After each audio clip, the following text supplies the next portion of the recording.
Part 2. To offer one, several platform firms have explored establishing a unique currency.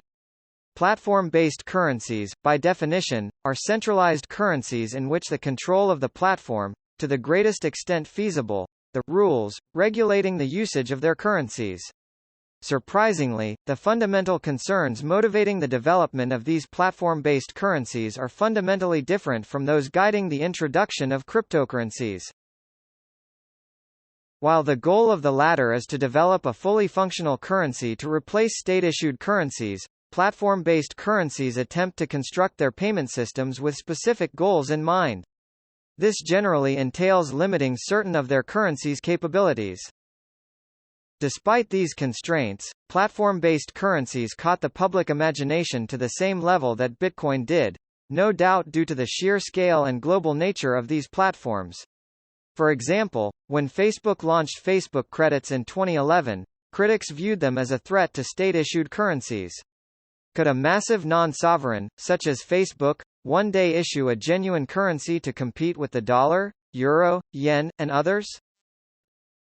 Similarly, famous payments economist David Evans wrote, "Social game companies could pay developers all over the world in Facebook credits, and small businesspeople could accept Facebook credits because they could use them to buy other things they need or to reward customers with." In some nations, particularly those with national debts that exceed GDP, Facebook credits may become a safer currency than the official currency. When Amazon debuted Amazon Coins in 2013, similar issues were raised.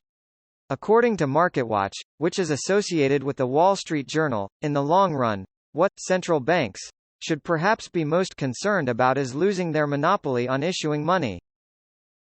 A new breed of virtual currencies is emerging, and some of the web industry's titans, such as Amazon.com Inc., are creeping into the market. As we shall show below, many of these worries are overstated, even though platform-based currencies have had an influence that extends well beyond the businesses of their issuers in some cases. We will abstract away from technical aspects of how digital currencies function wherever feasible, making this book ideal for those with minimal experience or education in computer science, encryption, and so on. We may not always be able to avoid explaining technical elements of a currency. For example, we will be unable to avoid describing the clever algorithm that underpins cryptocurrencies such as Bitcoin, but we will make every effort to do so in an understandable manner.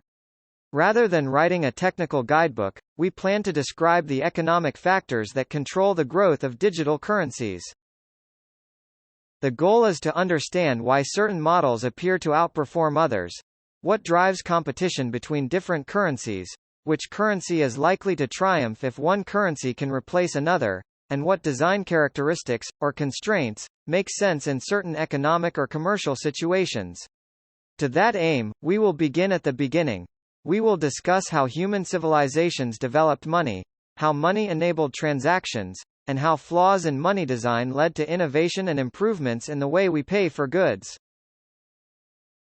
Digital currencies may appear to be far distant from the history, if not the prehistory, of money. On the other hand, this historical perspective helps us identify some of the basic economic dynamics that drive the usage of various forms of money, emphasize the unique requirements that money fulfills, and demonstrate the important characteristics that money should have. These wants and characteristics are astonishingly universal, and they are as essential today as they were centuries ago. Their study will serve as the foundation for our following discussion of digital currencies and provide us with a framework for analyzing them.